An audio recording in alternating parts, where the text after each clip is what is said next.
For decades, economic forecasts pointed to a single conclusion: China's economy is on track to surpass the United States. But that projection is hitting a demographic cliff.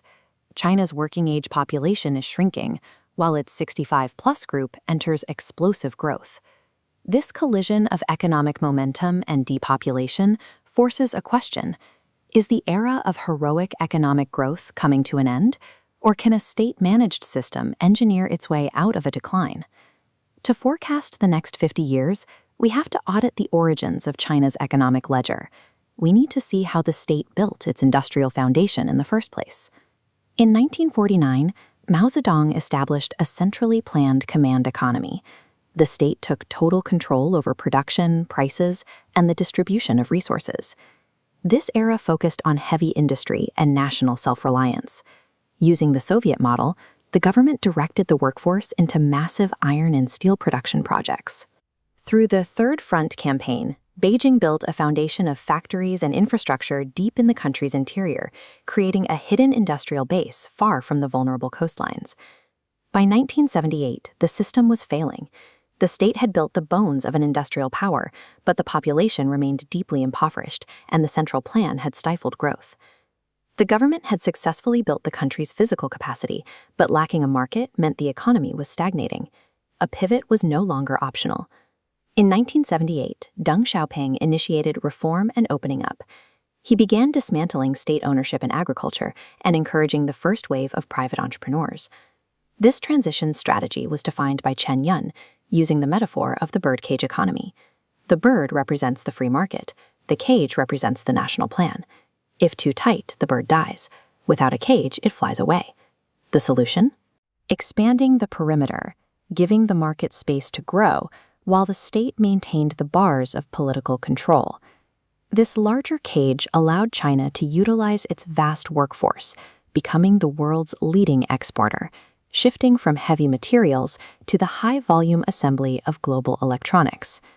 By 2015, China's share of global exports had tripled. The state retained control over 40% of the economy, reaping the tax revenue and capital generated by the private sector. Accession to the World Trade Organization in 2001 accelerated this growth, allowing China to accumulate the world's largest foreign exchange reserves. With these reserves, Beijing launched the Belt and Road Initiative, an evolution from the export of labor to the export of capital and industrial capacity.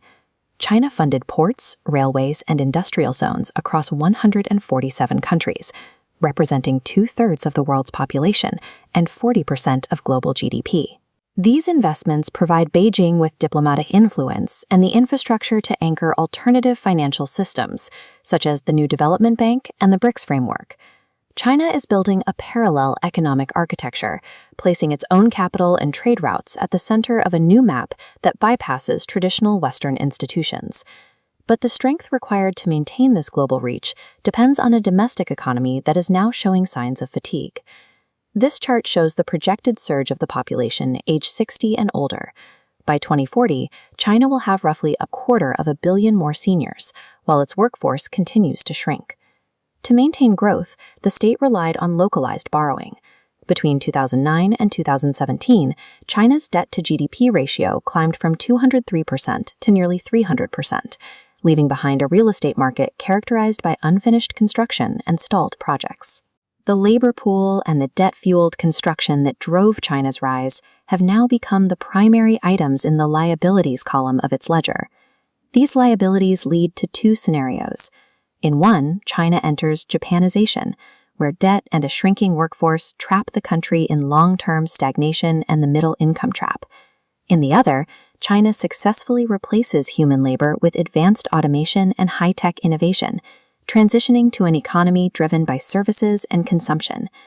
The outcome depends on whether the current leadership chooses to expand the cage to foster the open thinking required for innovation, or shrinks it to prioritize state security and political control. China's management of the birdcage defined global trade in the 20th century. Whether that rigid system can survive the demographic forces of the 21st will determine the next era of the global order.